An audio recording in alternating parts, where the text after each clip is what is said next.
And now, the Hall of Fantasy. Welcome to the Hall of Fantasy. Welcome to the series of radio dramas dedicated to the supernatural, the unusual, and the unknown. Come with me, my friends. We shall descend to the world of the unknown and forbidden, down to the depths where the veil of time is lifted, and the supernatural reigns as king. Come with me and listen to the tale of the Telltale Heart.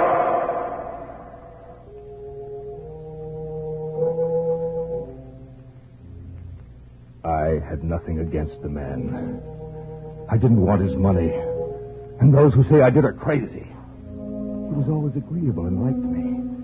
But there was one thing about him that bothered me. That eye of his. That pale blue vulture eye.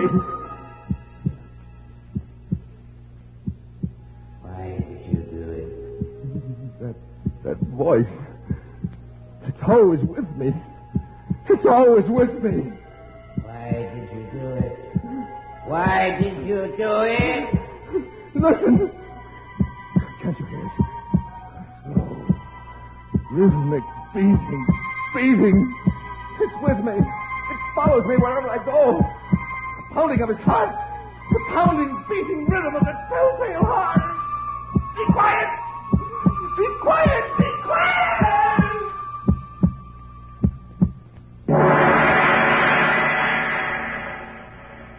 In just a moment, the Hall of Fantasy will present The Telltale Heart. And now for our story. Adapted for radio by Richard Thorne, entitled The Telltale Heart.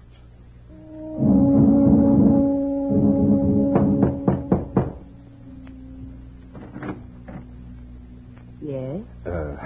There was an advertisement in the paper. I'm here to answer it. I see. Won't you come in, please? Yes, thank you. Are you the one I'm supposed to see? No, I'm Mrs. Gorman, the housekeeper. Mr. Lawrence, the old gentleman, he's the one you're to see. You'll just wait here. I'll tell him you're here. Yes, thank you, of course. Mr. Lawrence, Yes? someone here in answer to the advertisement you placed in the paper. Send him in, Mrs. Gorman. Sir, Mr. Lawrence will see you now. Thank you. He's over by the desk, sir. Yes, ma'am, I see him. Thank you. You come in answer to the advertisement in the paper. Yes, sir. Care to sit down? No, I'll stand, thank you. What's your name? Crowther. David Crowther. Aside from my housekeeper, Mr. Carver, I live here by myself. I feel the need of a companion. Someone to whom I can talk. Mrs. Gorman is a housekeeper. She doesn't talk very much. Very competent person, but very uncommunicative. You have references, I suppose? No, Mr. Lawrence, I haven't. Oh. What work have you been doing? I'll be completely honest with you, Mr. Lawrence. I haven't been working for the past year. I was only released from the hospital 2 weeks ago. I noticed you looked rather pale. Are you well now? Oh, yes. I've completely recovered. Well, you don't have references. I don't know. Please, Mr. Lawrence. I need employment. My money is all gone, and I must work in order to live. I see. What about your family? I have no family. No other attachments? No, sir. I'm going to take a chance on you, Mr. Crowther. Thank you, Of sir. course, your salary won't be too large. But you'll have a roof over your head and plenty of food to eat. When can you start? Tonight, if you like, Mr. Lawrence. Excellent. You know, Mr. Crowther, David, if I may call you that. Yes, sir. I have the feeling that we're going to get along quite well together.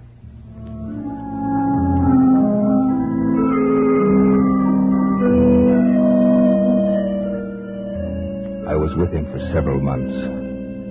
I don't know when the idea first entered my mind, but once it was there, it haunted me day and night. It enveloped my brain with its cunning. I had nothing against the man. He was always agreeable and liked me. But there was one thing about him that bothered me. That eye of his. One day I asked the housekeeper about it. Mrs. Gorman. Yes, David? The old gentleman. One of his eyes. Is there anything wrong with it? I don't think so, David. I hadn't noticed. To me, one of his eyes resembles that of a vulture. Pale blue it is with a cloudy film covering it. It didn't bother me at first. In fact, it doesn't bother me now unless he looks at me, but... Unless he looks at you? Why? Well, every time he looks at me, my blood runs cold. The pale blue vulture eye... I think you're imagining things, David. Yes, Mrs. Gorman. Perhaps I am imagining things. You won't say anything about it to Mr. Lawrence, will you? Of course not, David. I don't know what came over me. Of course, there's nothing wrong with the old gentleman. Nothing at all. Yes, but there was. That eye of his. That pale blue vulture eye. Little by little, I began to hate him with all my heart.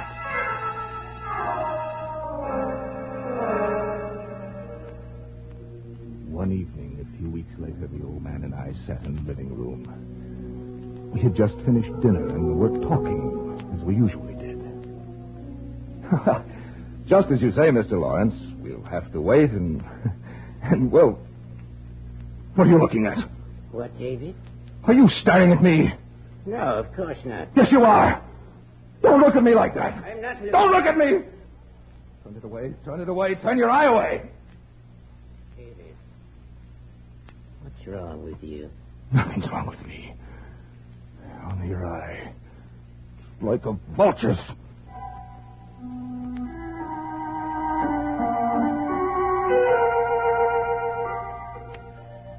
A few days passed, and I guess he thought I had forgotten about his eye. But I hadn't. No, I hadn't. And every night, about midnight, I'd get out of bed, creep from my room to his. I'd unlatch the door and open it. And then, after it was opened wide enough to stick my head through, I would put in a covered lantern, all closed, so that no light would shine forth.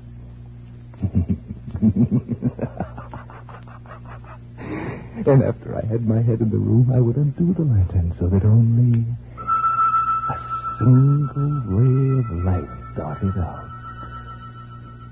And I would shine it on his face to see if his eye were open. Well, no, it never was. Not then. I found the eye always closed. And you see, that made it impossible to do my work. For it wasn't the old man that bothered me, but his eye. His evil eye. And unless his eye were open, I couldn't do it. But I knew that one night it would happen. Yes, it would open, and then I could do it. Then I could kill him.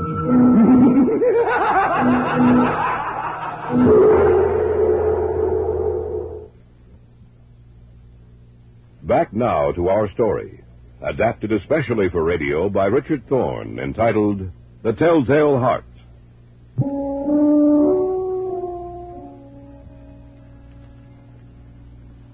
And so I waited. I went out of my way to make him comfortable. I made sure that I never mentioned anything about his eye to him. And every morning I would go into his chamber boldly and ask him, "Well, Mr. Lawrence, did you sleep well last night?" Why, yes, David, I did. You didn't hear anything? Any noises? No, not a one. I'm glad of that. Why? Did you hear anything? No, not a thing.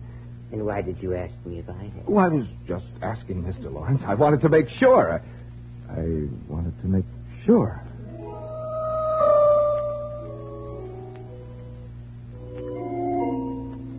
And he thought everything was all right. He was a fool. Just like all the others. Well, how could he know? Yes, how could he know that every night on the stroke of 12, I looked in upon him as he slept? You know, David, I didn't sleep very well last night. You didn't, Mr. Lawrence? No, I had a bad dream. Oh? What did you dream about? I dreamt that someone was looking in at me while I slept. Just waiting for a chance to kill me. Well, that's just a dream, Mr. Lawrence. Nothing to worry about, you know that. Yes, I guess it was just a dream. Because the only people here are Mrs. Gorman, myself, and neither one of us would hurt you. You know that, don't you, Mr. Lawrence? Yes. I'm glad you're both with me, David. It's just the same. I can't seem to get rid of that feeling. It frightens me. Don't worry about a thing, Mr. Lawrence. No, don't worry. I'll take care of you.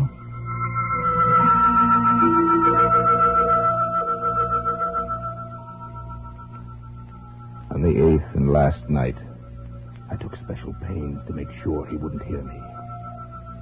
A watch's minute hand moved more quickly than did mine.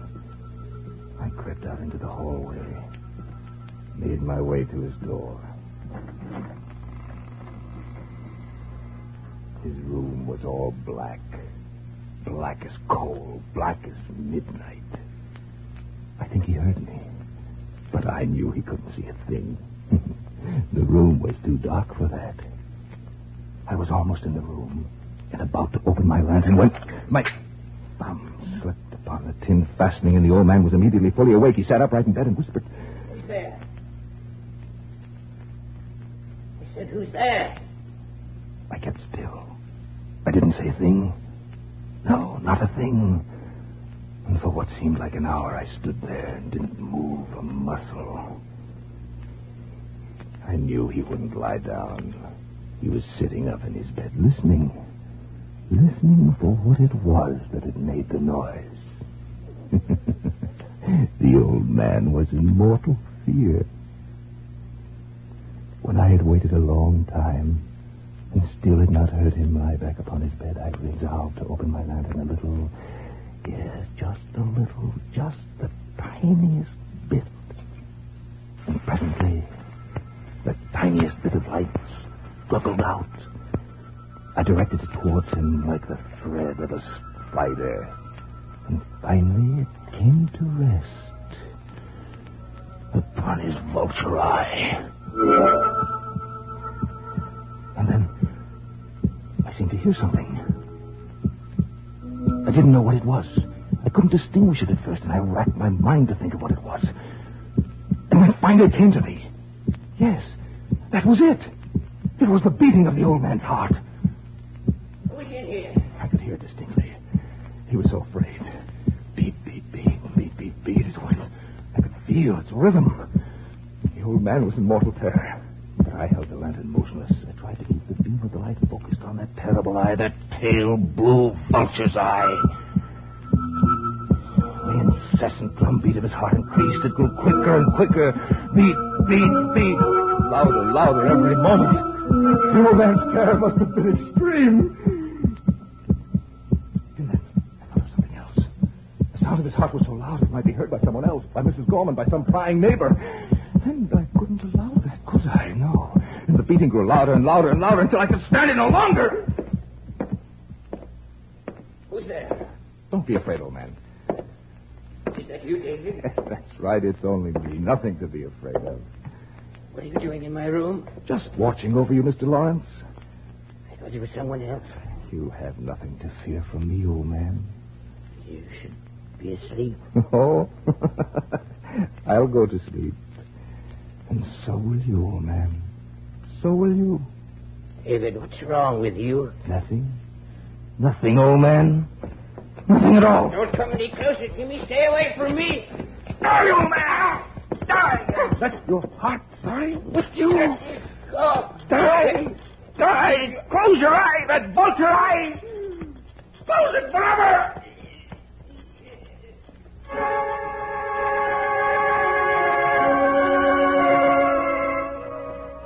I stood there in the darkness, looking down upon him. He was quiet now. Strange kind of stillness was upon him. For he was dead. His eye would trouble me no longer, and I knew that I had to dispose of the body. And I racked my brain to think of a place, and then it came to me. Yes, I pulled 3 cords from the floor. I had to work quickly. The blackness of night was fast changing to gray. I placed his body under the flooring very neatly, and then I boarded it up again. I did it so well that even I could hardly recognize the spot under which the body was hidden. Yes, his room looked as if nothing had happened. The striking of the town clock made me realize how late it was. Well, The job was over, and no one would ever be the wiser. Who's there? Mrs. Gorman. Just a moment.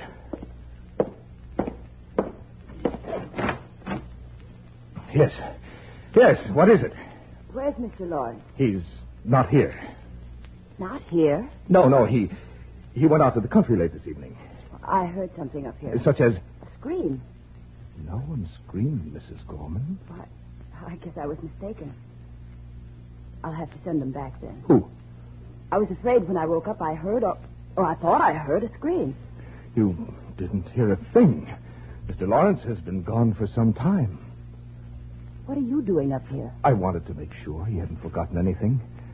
What you probably heard, Mrs. Gorman, was the neigh of the horse as the carriage carried Mr. Lawrence away. Then I must tell him to go. Who? Who's downstairs? Who is it? Well, I was frightened. I called the police. They're waiting for you downstairs. For both you and Mr. Lawrence.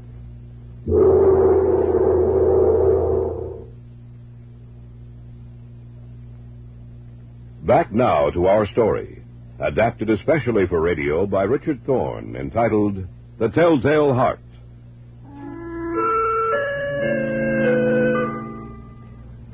I was so sure that no one had heard anything.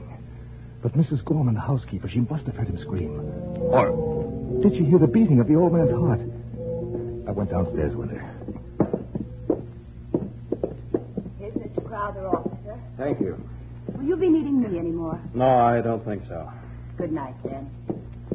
Well, what can I do for you, gentlemen? You'll have to pardon us, sir, for disturbing you. We received a complaint from your housekeeper about some strange noises she heard. Oh, she must be mistaken, officer. Nothing's happened here. The housekeeper said she heard a scream from upstairs. Oh, she must have been dreaming. Perhaps. But I hope you'll excuse us, sir, if we take a look through the house. Why, certainly, officer. I have nothing to hide. Well, where do you want to start, gentlemen? If you'll just show us around. With pleasure. Just follow me. I led them from room to room. I took them all over the house. I wanted to show them I had nothing to hide.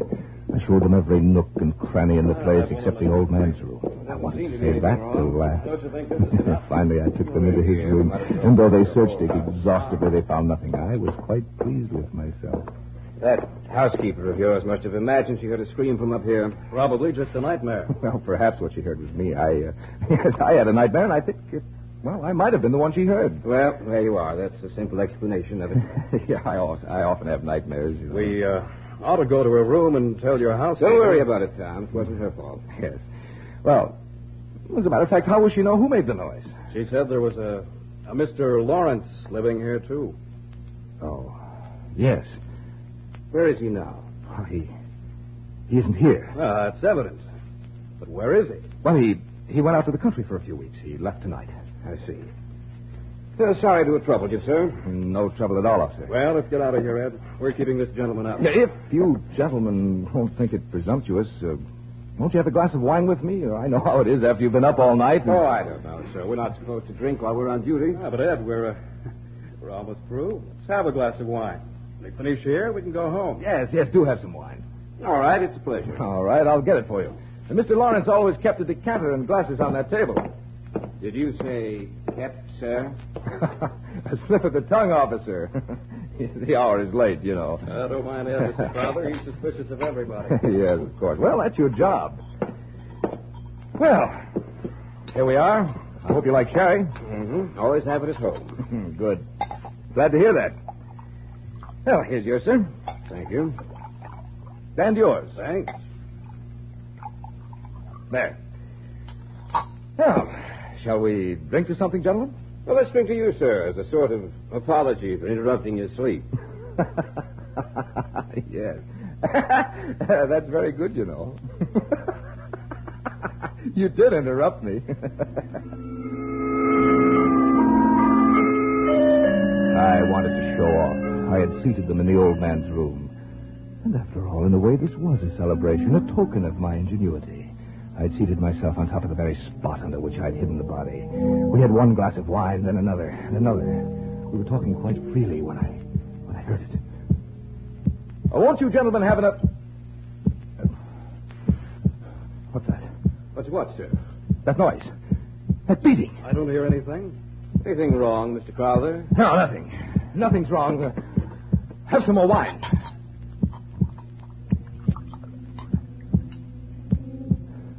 I wish they'd leave. They were getting on my nerves. I had a terrible headache. I seemed to hear a beating in my ears.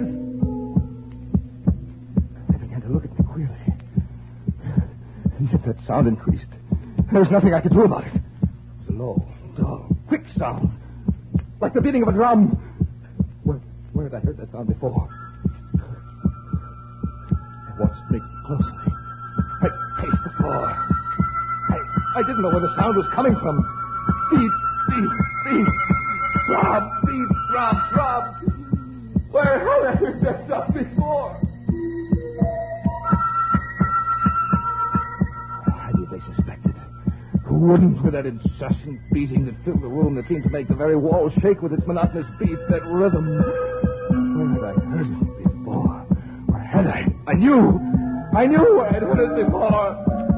Beat, throb, beat, throb, beat, beat, beat, yes. I knew where I'd heard it before. It was the beating of the old man's heart. What's the matter, Mr. Crowther? Can't you hear it? Hear what, sir? Perhaps I can crush it out. What's the matter with you? What are you trying to do? Stop it from beating. Stop what, sir? Get out of here. Both of you. Get out of here. Get out of here.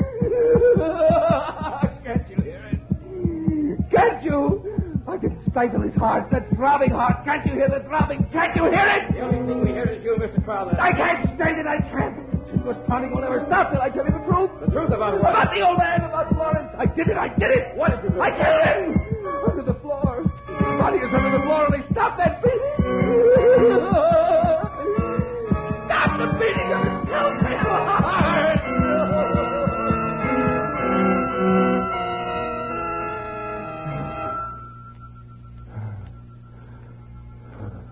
Why did you do it?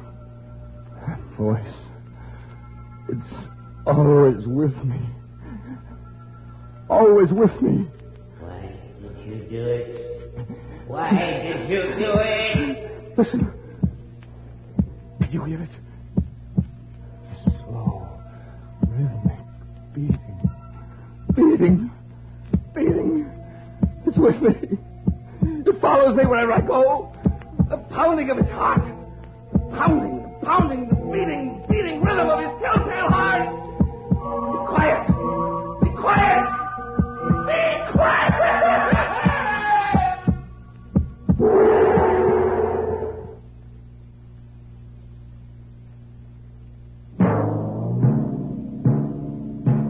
So runs tonight's tale of the unusual, the terrifying, the unknown. Join us again when next we journey down the corridors of the Hall of Fantasy to hear another strange tale of the supernatural. All characters and events portrayed in these programs are fictional, and any similarity to actual events or persons, living or dead, is purely coincidental.